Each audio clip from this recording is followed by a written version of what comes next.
Well, welcome to welcome to the first episode of this year's the 2026-2027 Research Forum. As a reminder, this is a chance for us, the library community and the broader community of researchers and interesting folks, to get together and to listen to the research that's been conducted here at Wilson Library, sponsored by our various fellowships. Today, we have two presenters, as most of you will well know, Kathryn Wymer and Melchor Hall. Both of these researchers worked here last summer. Melchor is working here again this summer. You can apply for research fellowships more than once. Both of them were visiting research fellowships, which is a 2-week funded chance to look at the collections in a rather deep way. What I've done is in the chat, I've pasted in a few links that'll help for today's sort of research forum. The first is a general link to all of our fellowships, which I ask you all to look at if you're interested in conducting research in Wilson Library. The other links are to the collections and the other resources that surround the materials that both of these researchers were using here in the library. One of the things that I try to do when I create these research forums is look for some commonalities. And sometimes those commonalities are thematic. Sometimes they aren't. And in this instance, they aren't. These aren't thematically related researchers. But wait, what sort of attracted me to pairing them is that these are two researchers who came here and each of them looked at a single collection, which is not exactly the norm. So they've looked very deeply in a way at these collections that archivists and librarians don't. So what I'm hoping is that they'll tell us about their research, they'll tell us about what they've done here, and we'll sort of learn more about what was going on in our research room, which isn't always the case.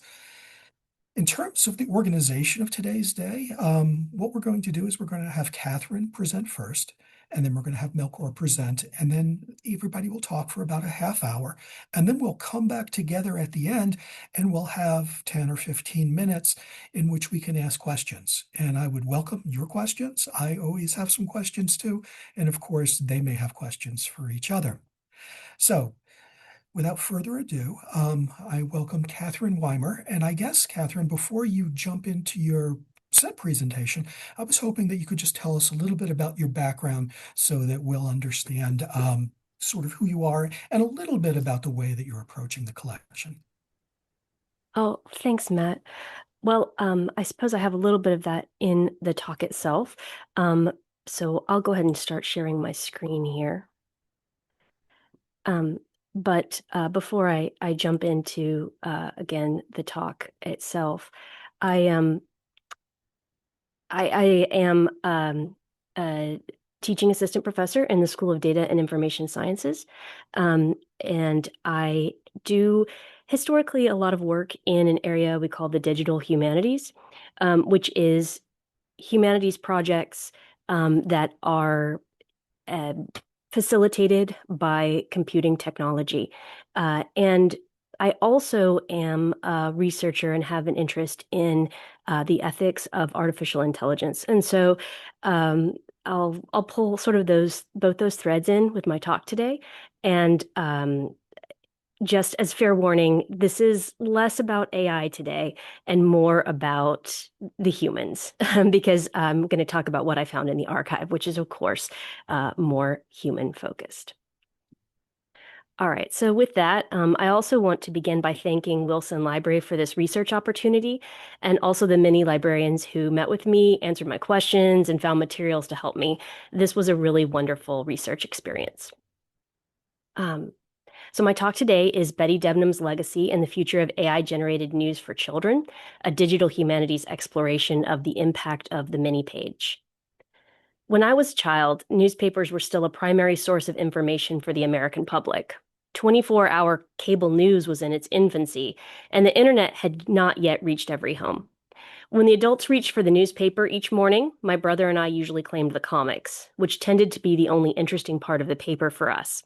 The regular news features, though perhaps we could have read them if forced to do so, did not mean much to us. As children, we lacked the context to understand most politics and current events, nor did we have the attention span to try. Once a week, though, there was a section for children in newspapers across the United States, the mini page. It had news, recipes, jokes, and puzzles with cartoon characters such as Alpha Betty, Mighty Funny, and Rookie Cookie. It allowed us to read and be educated alongside the adults in an age-appropriate format that was far more approachable and entertaining for us than the rest of the paper. When I began looking at online materials about the mini page collection at Wilson Library, it brought back a wave of nostalgia for me and also a researcher's interest. I'm a scholar of the digital humanities, a data-focused approach to considering the artistic and literary productions of a given society. As a faculty member in the School of Data and Information Sciences, I've also been interested in the increasing role generative artificial intelligence is playing in creating materials for public consumption and the ethical questions that raises. In my summer graduate course, for example, just this past summer, I had one student who researched the ethical implications of AI chat-enabled toys, such as stuffed animals that can talk to children. For this project, I began with an interest in AI-generated news materials for children and what we can learn from comparing that kind of work to materials created by human teachers, journalists, and writers. My original plan was to investigate how Debnam's work in creating the mini page could provide insight to help us understand the opportunities and pitfalls of current generative AI approaches to constructing materials for children about current events and social studies. As is common in research projects, I found other avenues for exploration in the archives. So my talk today won't be as much about AI as it will be about the legacy of the mini page's human creator. One of the big takeaways I had was the impact of Betty Debnam herself. Very famous during her heyday, I realized that her story has not been fully told. The donation of her papers to UNC's collection was aimed at preserving her legacy, but it's up to scholars in the archives to make sure that legacy is shared. Notably, when Debnam donated her papers and gave money to the library, she also initiated a digital humanities project, funding the digitization of the mini page itself, as well as the creation of a dedicated website, including materials for users who might be interested in incorporating the collection into classrooms. The development and life cycle of this project is of high interest for those interested in the history of the digital humanities, as I am.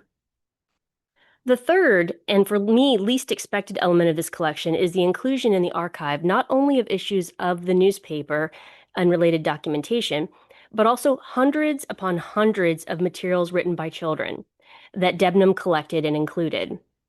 I'm going to touch on this material briefly, but this is where I connected with Elliot Keeker, who I am grateful to as he shared his expertise on juvenilia and is now conducting his own research in the collection.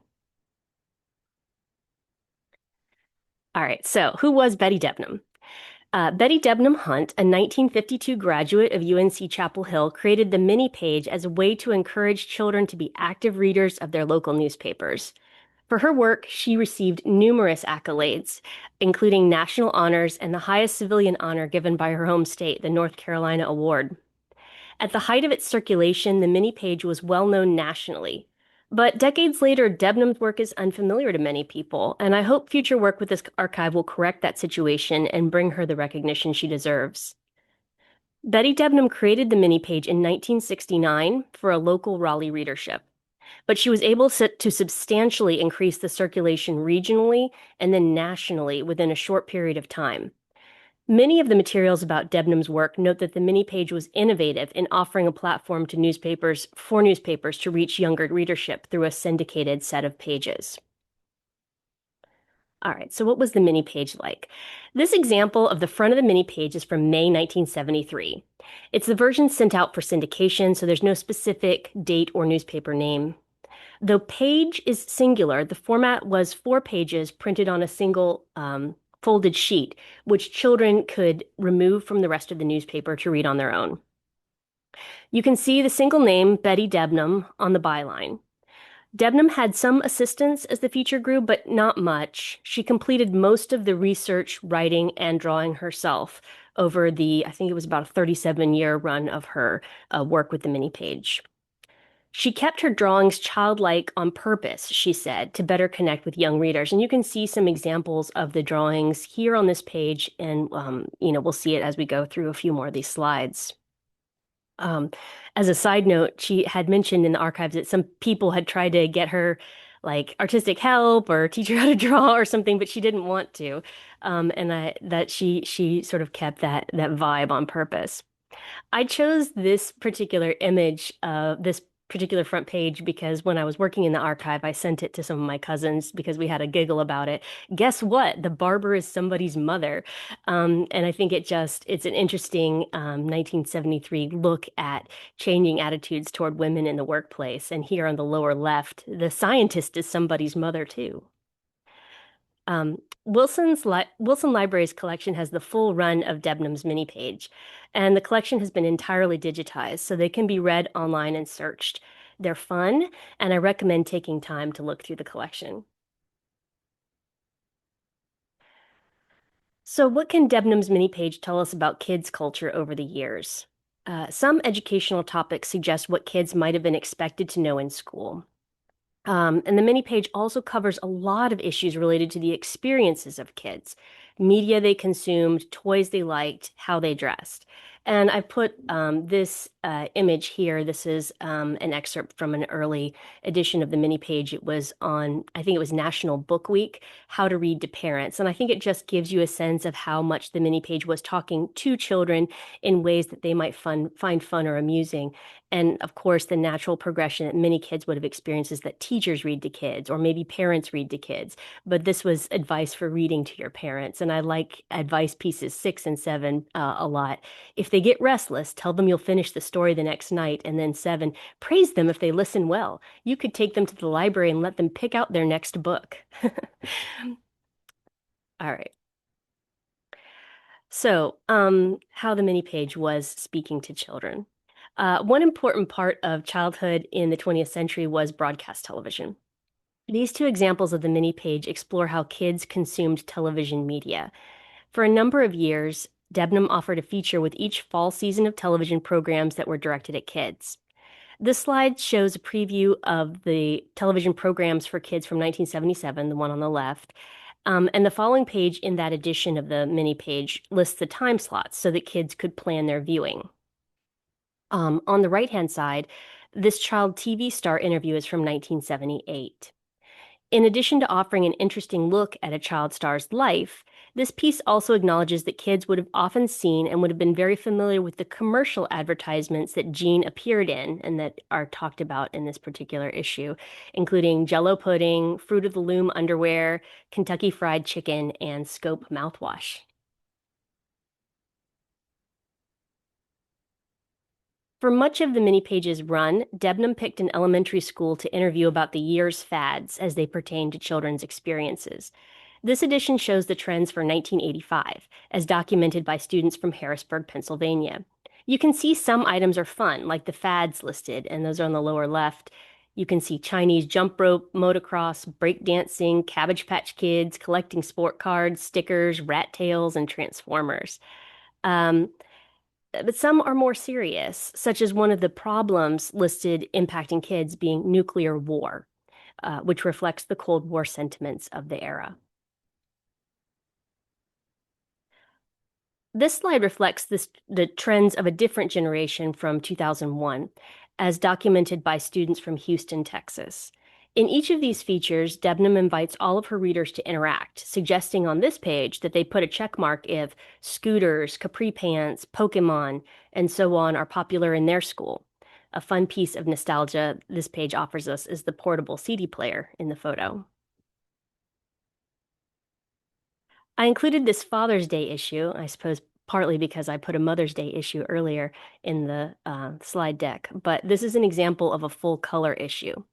This example comes from 2004 and shows how the technology behind the mini page developed over time, transitioning to a format that could be delivered online as Debnam continued to innovate ways to reach kids and their families. Beyond news items, Debnam also included jokes, puzzles, and recipes to engage young readers. She published standalone books for some of these featured elements. And Mighty Funny was one of her recurring characters, and had jokes, and I'm pretty sure almost every week because that was, I think, a very popular feature.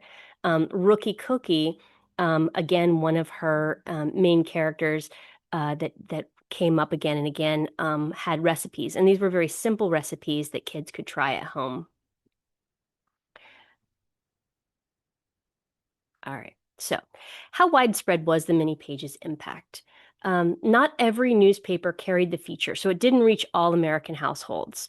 As a matter of fact, so for me, I remember reading the mini page, but it didn't come in the paper that we had at home. My grandmother sent it to me from the Oak Ridger in Tennessee. So, where the impact reached to is probably there.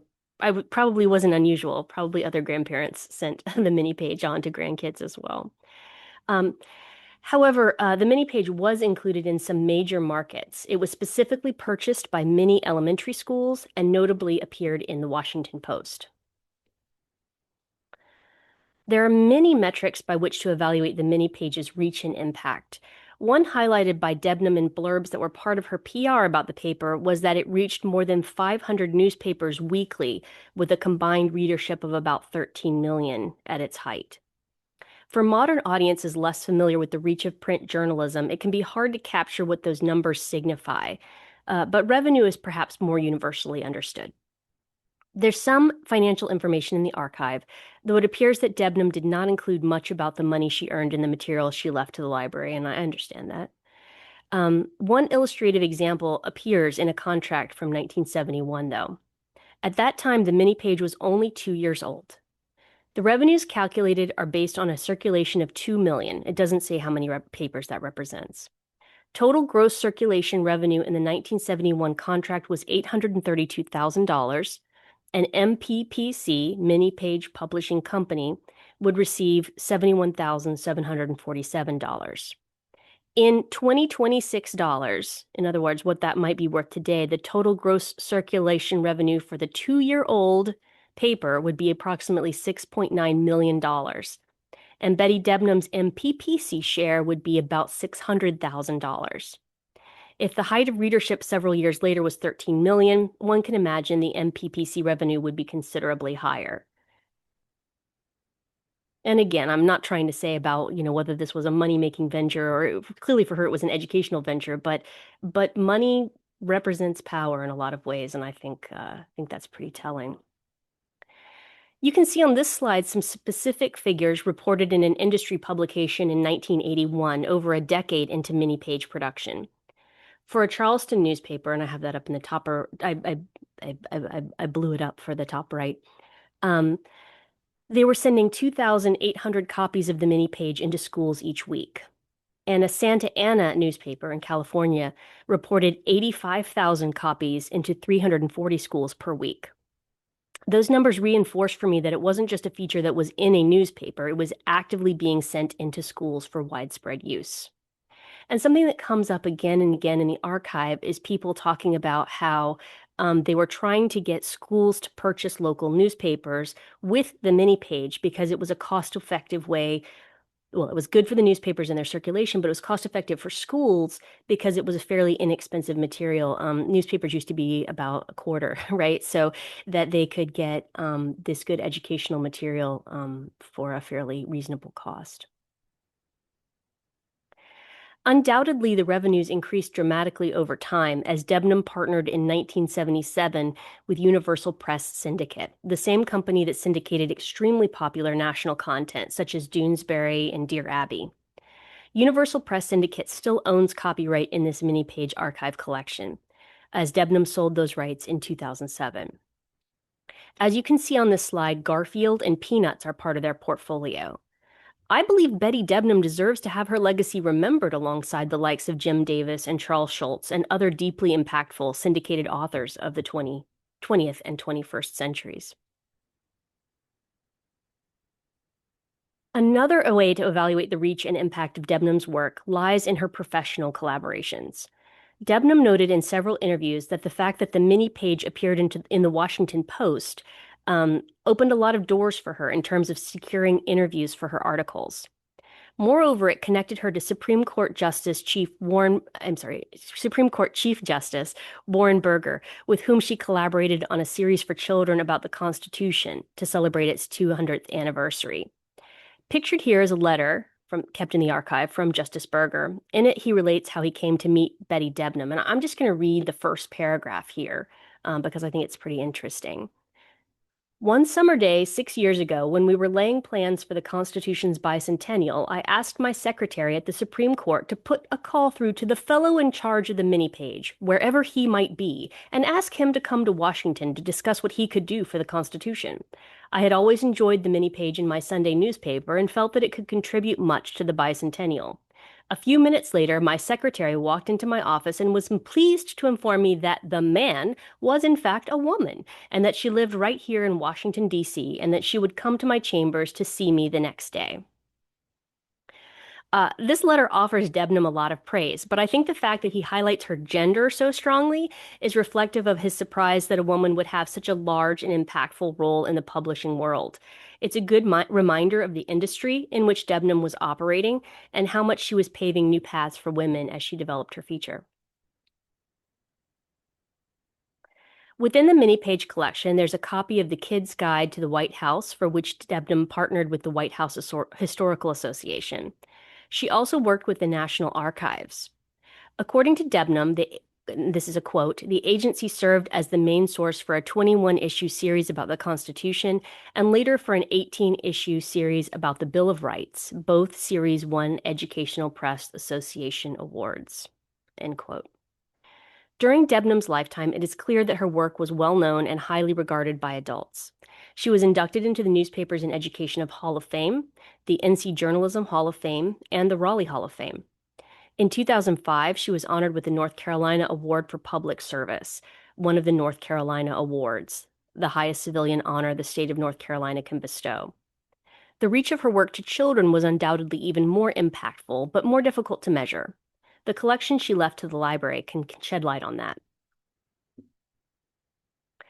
Another notable part of Debnam's legacy is her work in digital humanities project creation. I don't know if she would have thought of it that way, but an investigation of her role in funding and helping to develop the UNC's mini-page archive offers a fascinating look at what it takes to launch and sustain a digital humanities project over time.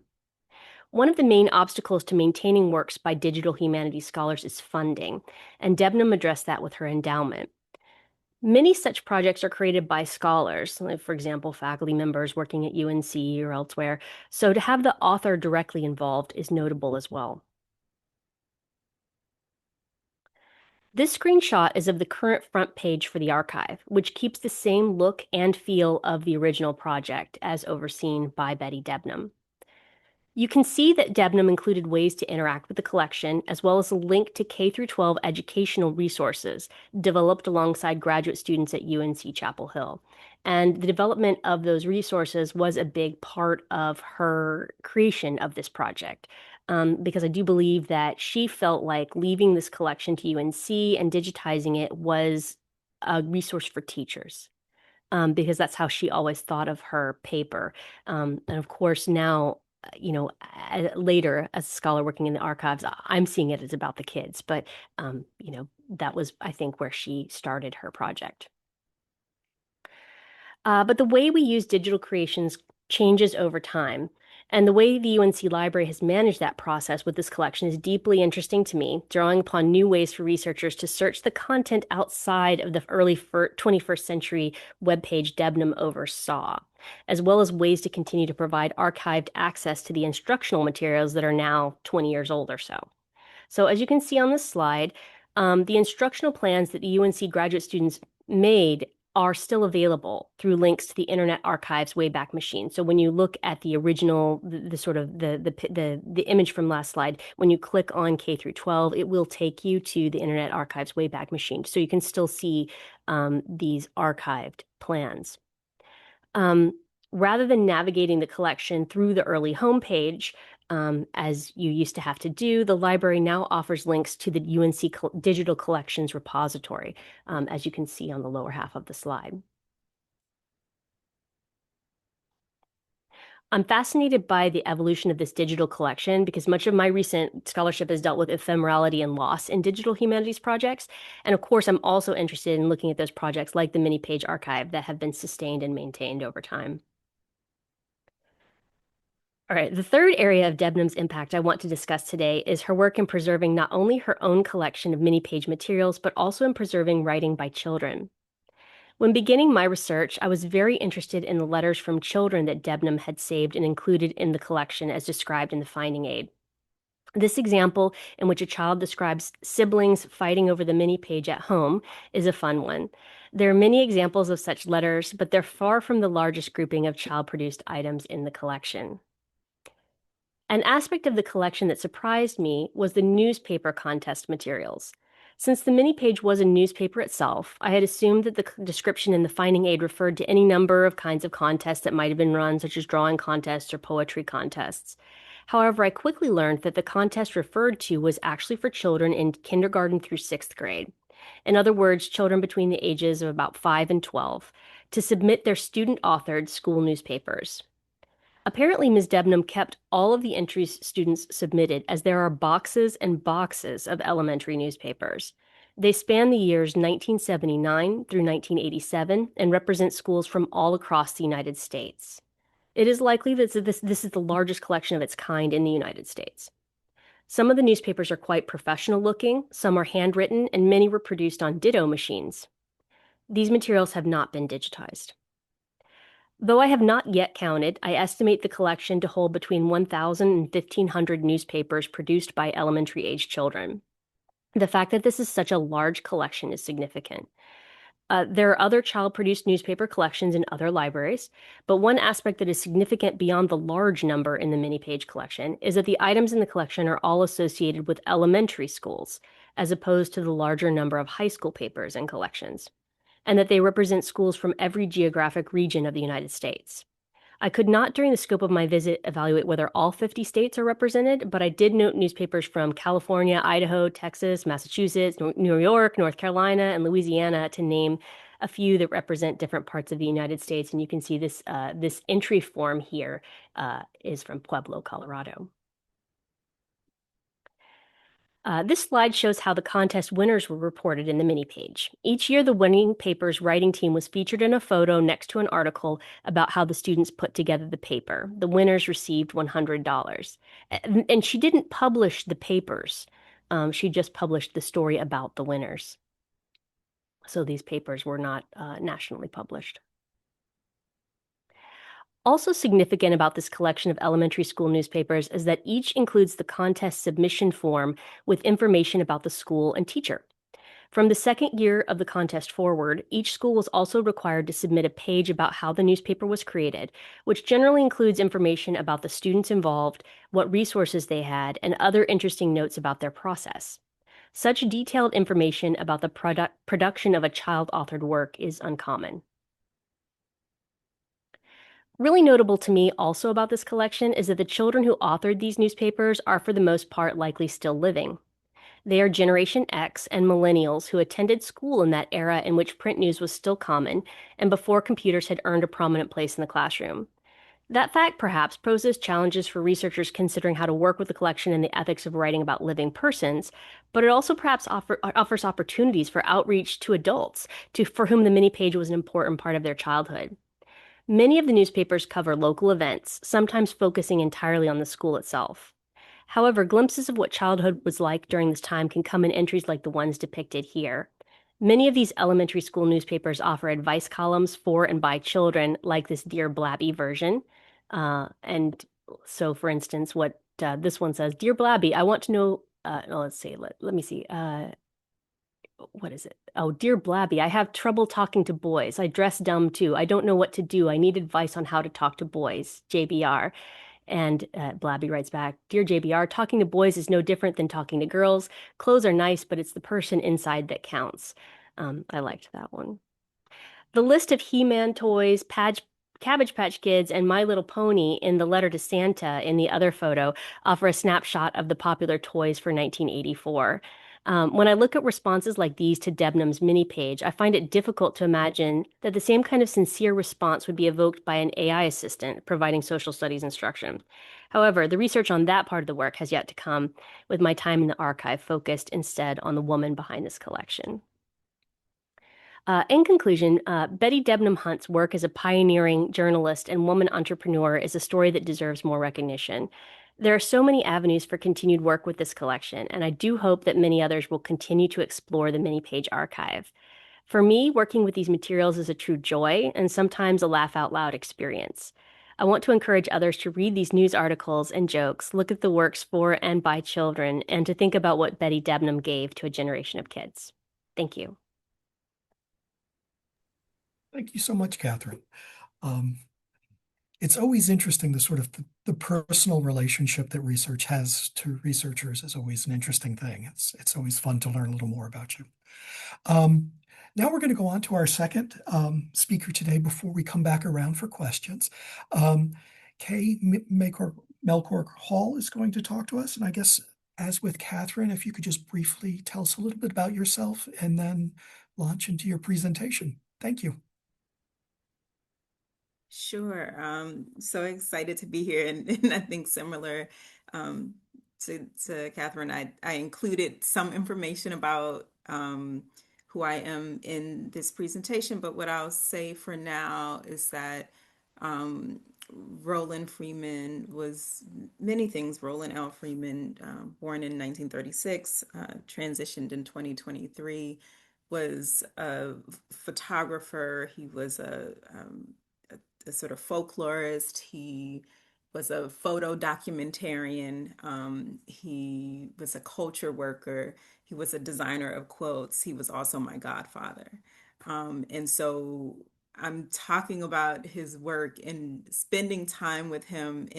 In my time in the archive, I sometimes come across very personal moments. I mean, there's a box labeled something else that has a picture of me at my graduation, and or I'm looking at something that I think I'm there for one thing, and I come across other things. And so it's both a very personal project and one that's connected to my commitment to finishing his final project. So I'll talk a little bit about it in that context, and I'll say that professionally what I've done, among many things, is um, created an organization that can really shepherd through this freedom work, this extension of his freedom work. I think that he was someone who thought a lot about what freedom means and how we create freedom in this part of the world, and understood himself very much connected to the African diaspora. And so what I'm going to talk about is sort of how the archive brings me to be thinking about that project. And so um, I have to say that this is, it's the webinar forum is such an interesting thing because, if you're used to interacting with people, it's a little bit tricky to, like you have a couple of boxes. So I know that we have the structure here, and I just want to say I'm really looking forward to the opportunity for questions at the end. So please write your questions down. I'm looking forward to an opportunity to engage a bit more at the end of this. And I will share my screen. Hopefully it will work as smoothly as it did when we first tried this at the tech part. So let's see if it does. And let's see if somebody can give me a thumbs up that they can see something. There, it looks great. Okay. Perfect. We all know that's not how it always happens. So, yeah, so the organization, this is Roland Freeman. This is him with this, in this room full of quotes, in this life that was very much informed by art and design and history in craft. So in this, he's holding here a quilt about maroons, people who have escaped being enslaved, and so this final project of his is about Black women freedom fighters, and he had been researching it for a number of years with the support of Marcia Freeman and Joanne Henry. Marcia Freeman being his widow, Marcia Freeman being his widow, Joanne Henry being a longtime assistant who worked with him. Um, and so he asked me when he was getting sicker whether or not I would make sure that the project was finished. And so, you know, it is a quote project, and also he's a well-known photographer. And so Sadie Collective, which is short for a very long name, Solidarity, Arts, and Education Decolonial Initiatives. It's also the word ideas spelled backwards. Is the organization that I founded in part to continue this freedom work, but to think more broadly about the relationship between art and freedom making. Um, so I'm going to say a little bit about who is this man, this legacy, this legend. I'm going to say a little bit about this project, this specific project, and my time in the archive has been really critical to finishing this quote project that has become many things in my godfather's passing, including a sort of retrospective that thinks along these quotes about what was his photographic lens. How did he take photographs? Not just the content, but what some people refer to as when people talk about the gaze or the type of photographic lens. It's more about how he was teaching us um, to look, right? Because it's one thing to look at a picture and to just see the content in that picture. It's something else to understand something about the framing. And so we're looking at photographs, and I'm finalizing in these 2 weeks the photographs that will be used as a part of this exhibition that can say something about the body of his work that was instructive. How was he teaching us to look?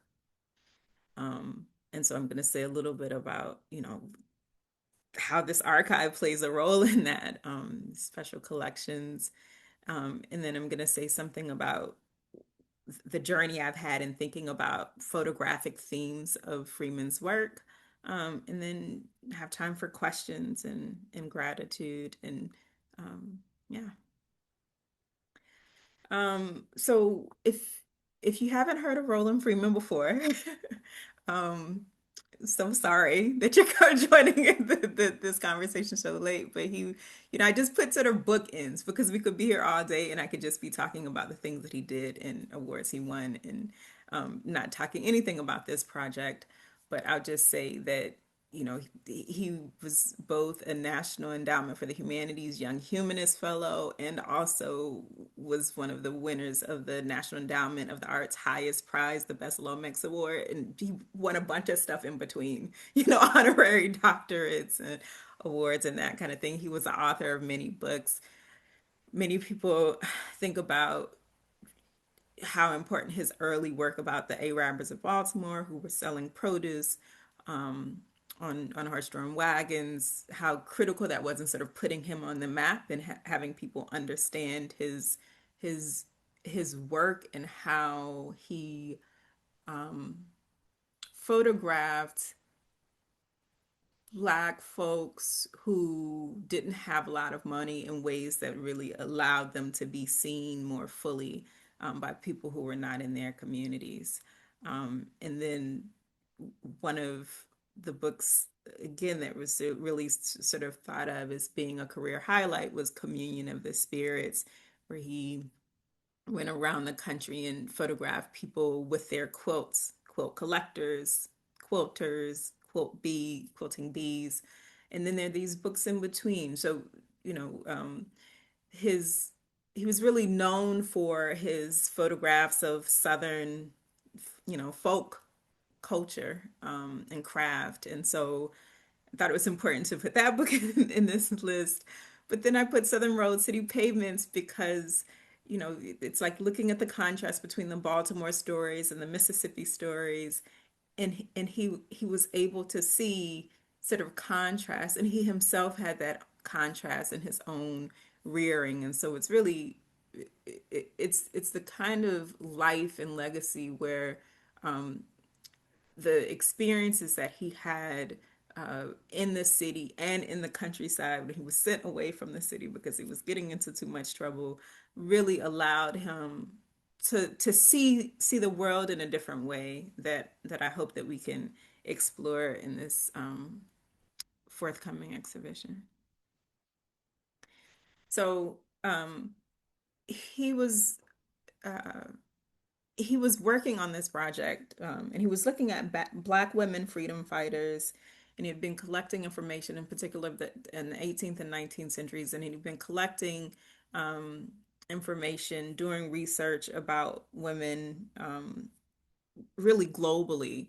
And it was a long list. It was a spreadsheet of different folks.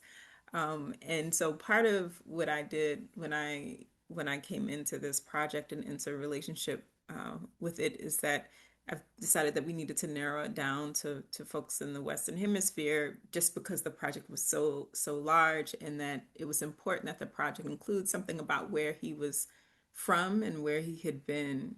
And so the final quotes are, it's a panel series of 5 quotes that will include Black women freedom fighters from what we call the Upper South, also US, of the Maryland, Virginia, DC area, of island nations, other than Haiti, of Haiti, which is really the centerpiece. These are sort of in order.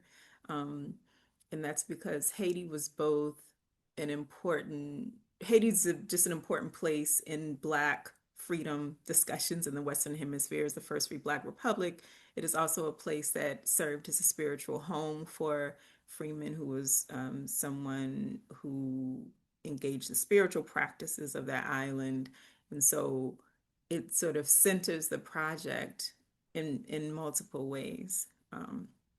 Canada is engaged um, both as a place where he had projects go, but also it is where a lot of Black folks sought freedom. People thought about fleeing to the north, fleeing to Canada, getting to Canada, and finding freedom there. And then Brazil, um, and I think about Brazil as a place where we can talk about maroon communities, where we can talk about what it looks like to collaborate with folks to try to create freedom. Um, and the folks who are engaging in this work of constructing these quotes at this very moment um, are 5 members of the Uhuru Quilters Guild, um, and Uhuru actually means freedom, and this group was identified as an ideal group to work with by Joanne Henry. So again, thanks to her for all of her support in this project. And these are just some of the sort of like early sketches of these quotes at different stages. So the Upper South one is the one that has the US flag, and it shouldn't be reversed. I'm assuming this is your upper left as well as mine. Um, there are freedom fighters from the Caribbean islands down to the lower left. In the middle is sort of the Haitian story of freedom fighting and Black women there, and they're going to be, we're going to have some names and some history, but I'm just sort of sharing these so you can see a little bit about what the quotes are behind the photographs. And then up at the right we have Canada, and then the bottom we have this is a little bit more of sort of notes because it's not as far along, but this Brazilian quote. And so these will be 5 quotes that are exploring this theme that I think is throughout Freeman's work, even though I don't, if you ask what is he known for, although he had many quotes, and I'll say something at the very end about some of the work that's already been done to honor that quote work, including an exhibit that's traveling now, curated by Dr. Sharpion Plummer. But they're so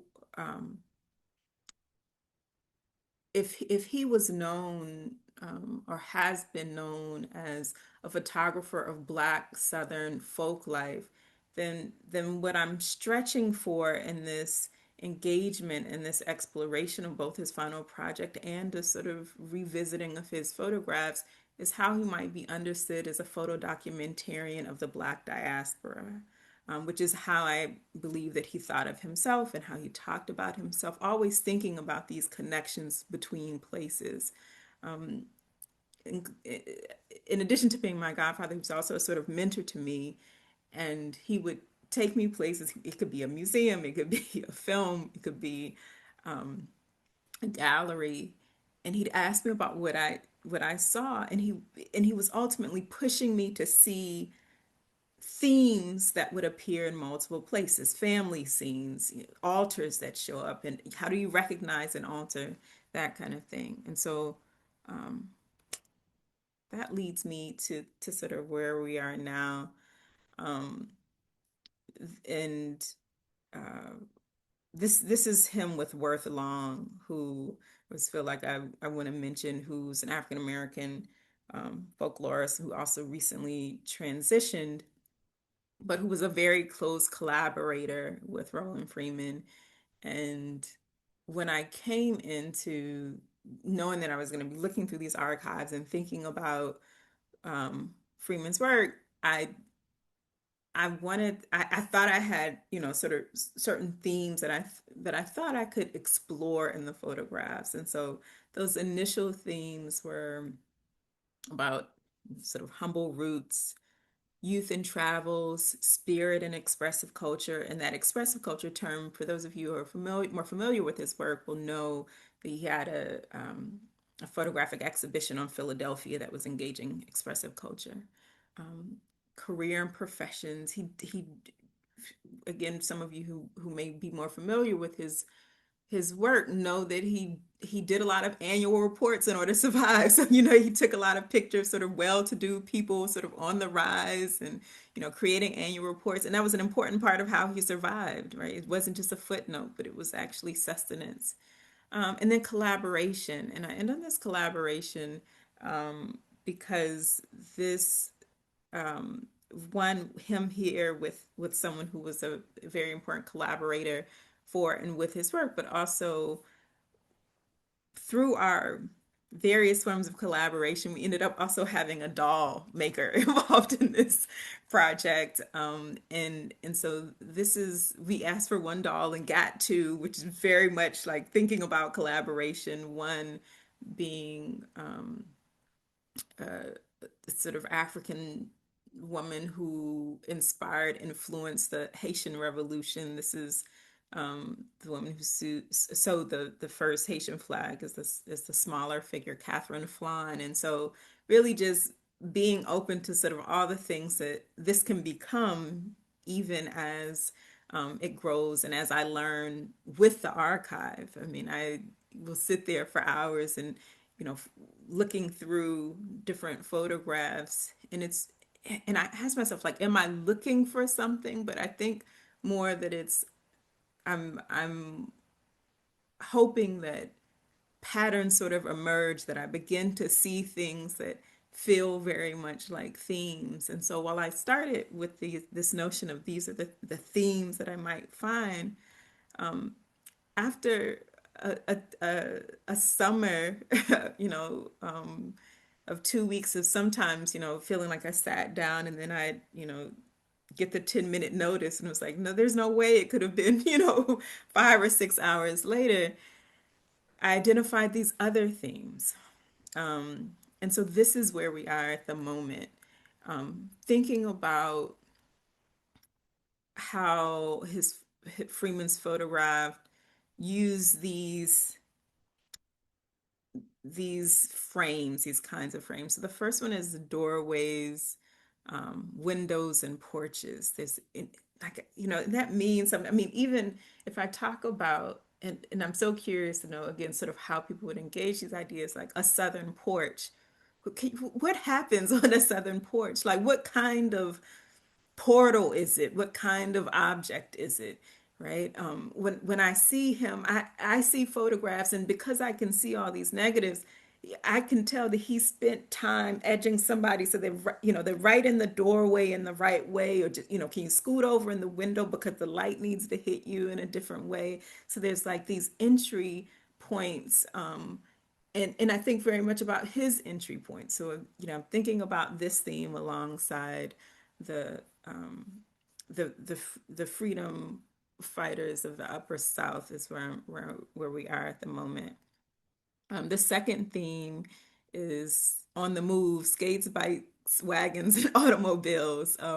And this is it. And I think you probably recognize this is a younger Freeman right here.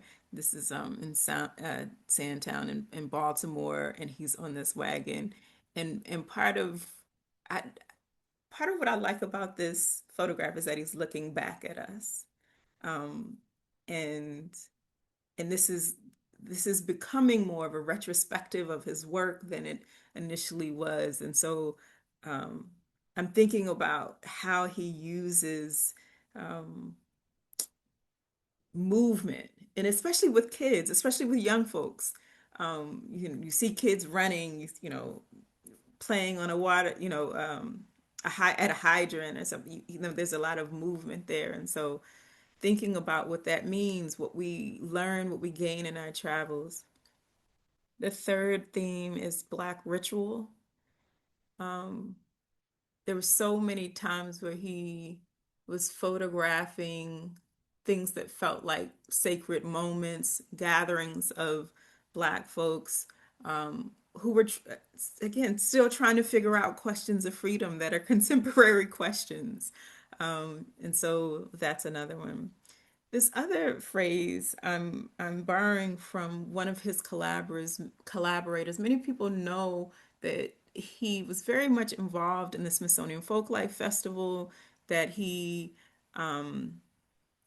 worked with many of the folklorists who came through there, Bernice Johnson Reagan, including Worth Long, who I mentioned earlier. This phrase actually comes from somebody, Diana and Jai, who had a project that was really about Black adornment, how people wear. I mean, it's not just clothes, it's earrings. It's sort of, what does that mean? And so I'm thinking about that work in relationship to questions of freedom around Canada. So what does it look like? What does freedom look like? What does progress look like? What does sort of succeeding in getting the thing you need want? And I should mention that the Black ritual one is sort of connected to the Haiti quote. And then the last one is quilts, cornrows, and other sisterly stylings. And so he's known for this quilting book. He also did he worked with the Smithsonian on a cornrows and braids exhibition. And so these are some of the themes. And I think I'll show some examples of these, right? So like this is one of this, like you see this child in this window, and I just, again, just to pause and think about like, what kind of photo this is. Like there's something, yes, it's a child, yes, it's a window, but it's also telling us something about space, about entries, about portals, about transitions. Um, this is an interesting automobile because it's a parade. It's like a procession, and so these are, and my apologies for the glare that's in some of these. These are not official prints. These are me sort of taking photographs before I get the digital print, so you'll excuse that. Um, but this is, again, youthful movement. Like, what are we learning in these movements? These are these growth areas that we have. Thinking about ritual, right? Like there's so much about the diaspora that comes into how um, Black folks celebrate, especially in particular centers. I would say Black centers, like um, he engages places like Howard University. He engages Penn Center in St. Helena, South Carolina. So, first school for freed Africans, but just thinking about, what it looks like for us to be engaged in ritual together. Adornment, right?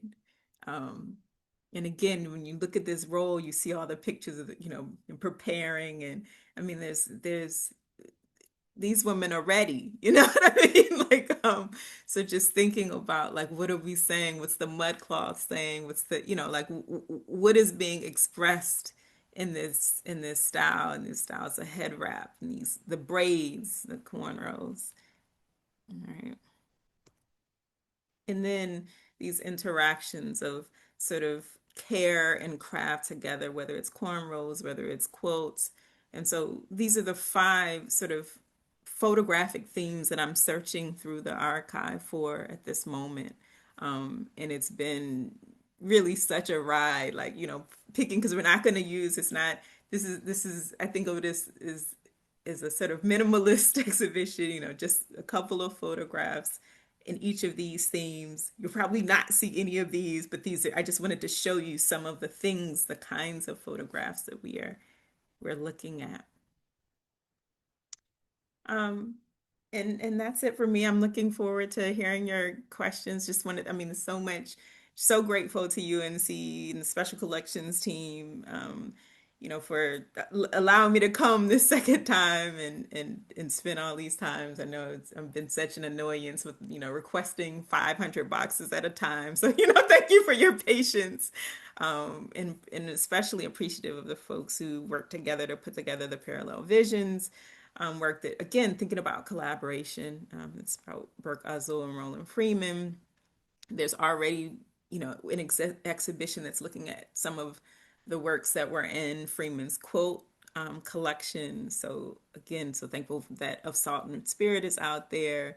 Thinking about all the folks I've had the opportunity to work with in this final quotes exhibition, including, again, widow Marcia Freeman, longtime assistant Joanne Henry, the Uhuru Quilters Guild. That should be Camilla Bryce Laporte. There's a little typo, that Z should be a C. And then just looking forward to your questions. Such an honor to be here and be in conversation with you all. Looking forward to our conversation. Thank you. Wow. Thank you. Thank you. Thank you both. That was really great. So in terms of questions today, folks, please type in or raise your hand and we can let you ask your questions directly. Either way is fine. And while we wait, one of the things that's really interesting to me is so you've both been working with a collection for a substantive amount of time. Um, and the degree to which, so the mini page is described in one particular way, photographs are described, so those sort of dominate, but you're both talking in ways that are much more intimate and much more expansive than the sort of element that we sort of privilege in the title. And I was wondering if you could talk a little bit about this sort of finding the human in these sorts of collections. For instance, when I was thinking of you, Melchor, you looking at the way that negatives are marked up, looking at the way that, you think about, he's thinking about, well, he's doing process.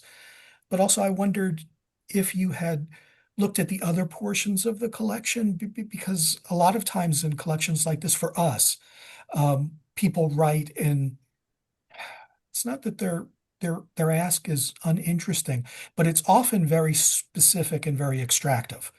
And I don't think they get any sense of, if you're looking for that peach recipe that you read when you were a kid in the mini page, or if you're just looking for something that Freeman was at an event and you just want that sort of picture.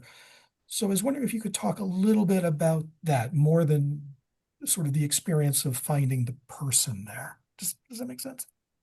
Yeah, it does make sense. I think one of the interesting things for me is just the physicality of being in the archive. And I know that Melker was talking about like boxes and boxes. I mean, it's boxes and boxes. And so you get a whole box and you can see Betty Debnam's filing system. All of her folders are written with her, labels on them. There's a folder called Good Letters, and that is actually like that's in the finding aid. It's listed as good letters. What is a good letter? What did she think were the good letters in the collection? How did she organize her material? And I do think that's interesting. So yeah. Yeah, I Just feel like before, I'm sorry, what are good letters? I'm just curious. Oh, well, it's a little idiosyncratic, right? They're just the letters that I think she liked a lot, like cute ones that she found from children or ones that she had from teachers. One of the ones that's in that collection that I didn't highlight in the slides is or maybe there are two of them. She really enjoyed getting letters from older people.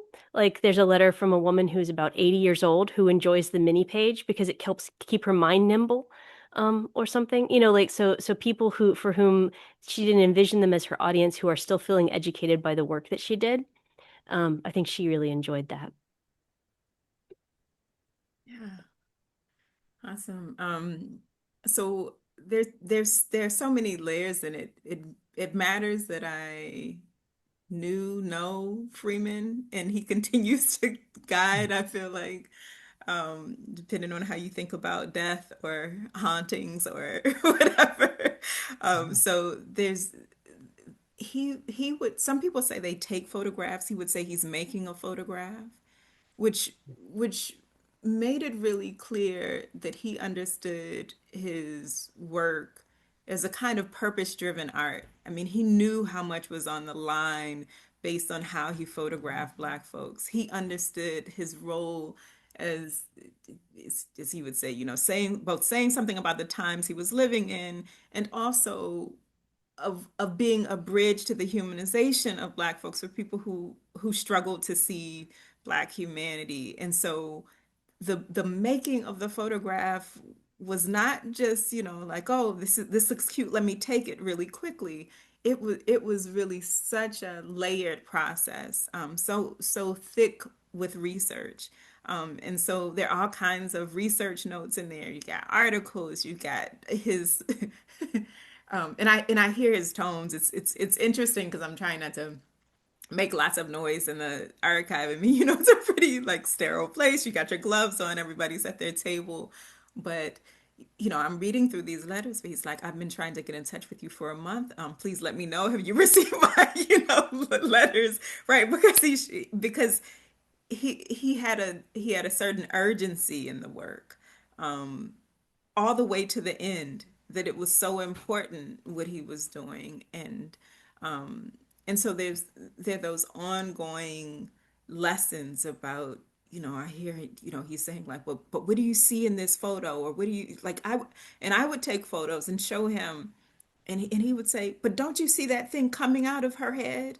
And I'm like, what do you, and it would be something in the background, right? I had lined this person up so that there was a tree, and I should have moved her a couple of feet over so that there was nothing coming out of her head. Right? Right. So it's like that kind of, it's the continuing to work with him in that way. That I actually had a question for you. I was thinking about in your talk. This is kind of an issue that other people might have when they're working for genealogy. I know that's huge, in the reading room as well. But how do you make space for yourself? I mean, like. I'm sure there's a lot of emotions in it for you, whether that's joy or that's grief, or whether that's, whatever, or responsibility. But how do you make space for yourself as a scholar and, really an artist, in this collection, working with materials that are so close to your heart? Yeah, I mean, the question of joy and grief, I mean, he might say, what's the difference? You know what I mean? Like, I mean, it's I- I- so much of the Black experience is crying until you laugh, laughing till you cry, like what, like funerals are celebrations of life, you know what I mean? Like, so it's somewhere on the threshold, right? Like he's always showing that things are multiples. Right. So like when he's asking me to look at this photo at more than one thing, like that, I'm thinking of the part that's in the front, and he's like, well, whoever started with the thing that's in the front, you start at the edges. You know what I mean? Like there's all of this, there's a sort of pushing to sort of be deeper. And in that context, I want to say that like the space for me is in my relationship with him. You know what I mean? Like, so like we're continuing to get to know each other, right? Like I'm and the way that he worked, the way that he lived was that his photographs were in our whole neighborhood. Mm, So I'm seeing my neighbors. I'm seeing, like I'm like, oh wow, like and I'm also having thoughts about what I think has been excluded from certain boxes, mm, right? So I mean hmm. there's a whole life with him in here beyond, the time we had together. It's interesting. When you said about making noises, it's one of the things that struck me when I started doing this way back when, is the degree of sort of emotionality that surrounds this work. And I don't mean that I mean these sorts of artifacts are just so engaging that people are often crying. And sometimes it is because there's a direct relationship. But sometimes it's just because it's so affecting. The archive can be a very odd place like that. It's not what you normally expect. You don't expect to go to the library and feel either great joy or great sadness. And it's flatter generally, it seems. Although maybe I'm sort of talking more about me um, than that. Let me see if there's any questions. Oh, I think I have some. I see a question for Yeah. me. Um, and it's what do you think that Betty Debnam hoped that people would use the digital collection for? And do you think she would have ever expected a scholarly interest in her work? I didn't know her. I never had the opportunity to meet her, so I really can't speak for her. But the way that all the materials are presented suggests to me that she thought that the materials would be good for educators. So there's much in the archive about how teachers would ask her for reprints of some of the issues because some of them are a little bit more evergreen than others. I showed ones in the presentation that were kind of fun, like specific to 1973 or something like that. But she had a number about space or about, again, the Constitution. She was really proud of that series. And that, of course, Constitution, pretty similar to, like it's not going to change real quick.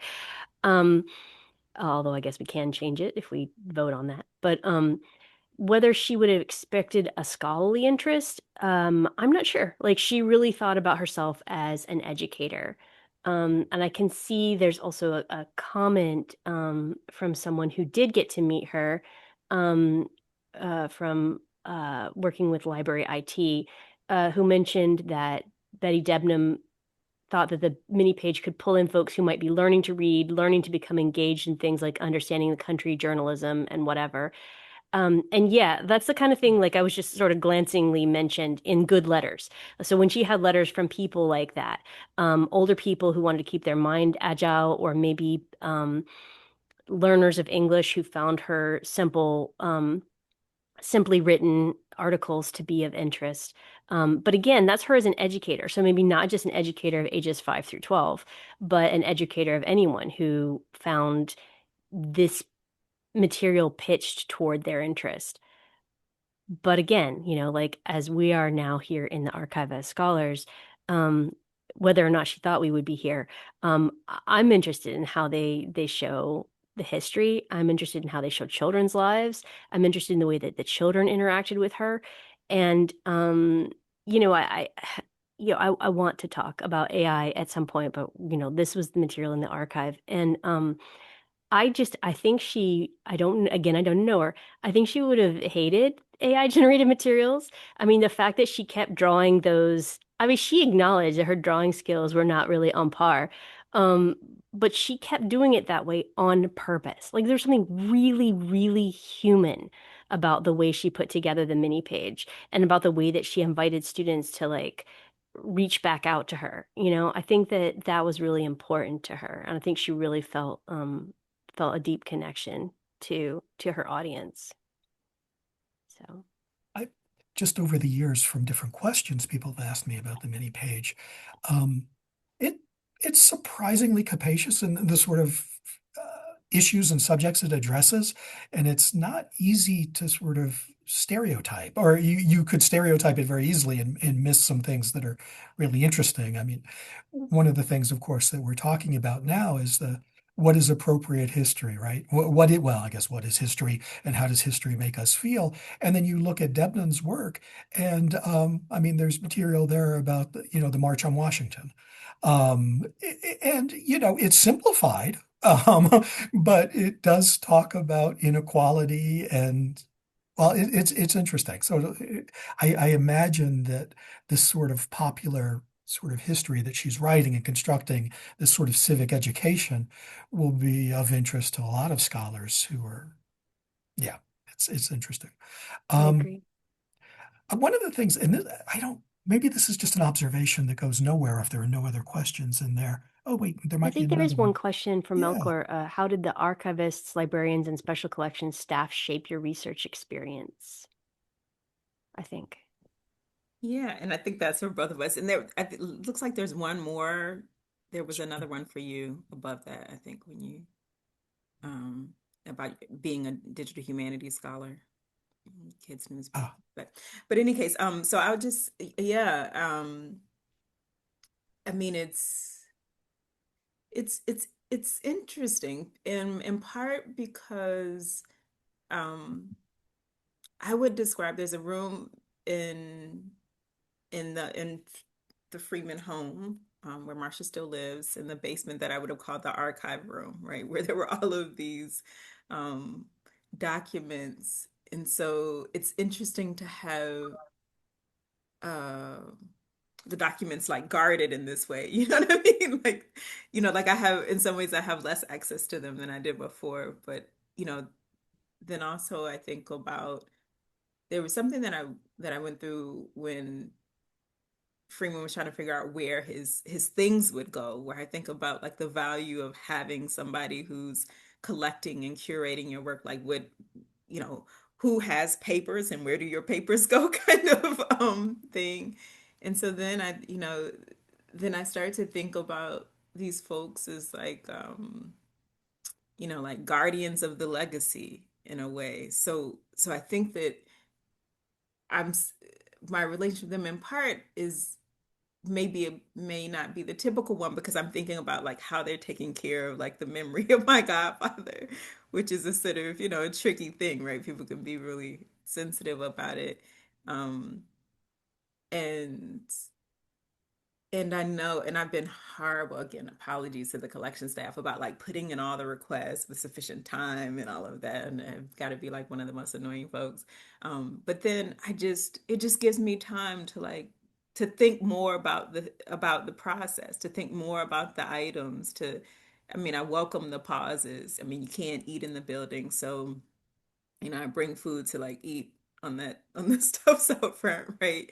And so I'm there and I'm thinking about like, well, what would he have thought about this? Or, it's these sort of forced moments of reflection, of pause, have been really helpful, especially because I'm thinking about myself in a way of still collaborating with them. And so it's like not, this is, the space that one has in a relationship is like not all of the space. Like you're like, where am I in this? But it's the giving the archive room to breathe, like letting things emerge that might not have been my original thought. yeah. Um, Talking to other people who knew him to see whether or not they have a reaction, and to how I'm talking about his work, all of that. Yeah. What about you? Did you have any ways that sort of the experience of being in the archive have impacted you in your research? Um, yeah, actually, the biggest help was as my research changed, having librarians help me think about how to pivot and how to start working with a different part of the collection than I thought. And just to quickly address Laurie Langbauer's question about the digitization of the children's newspapers. I think that I mean, I'd love to talk to you later, or anybody who wants to later. But I think that the papers aren't digitized mostly because Betty Debnam funded the digitization of the mini page paper, whereas the children's elementary newspapers were contest materials, and she may not have thought that that was as valuable because again, she saw herself as an educator, and she thought that educators would want old copies of the paper so that they could use them in their classrooms. And so there may be actually space to digitize those student papers. Whether there is an issue with anything like copyright or living persons, I have no idea, and that's something to talk to about the library with the librarians. But yeah, that's something we can keep talking about for sure. Well, I'm actually sorry to say that it's 1:16. This was a lot of fun. I really enjoyed learning from both of you. Um, I guess we're going to do this again in a month.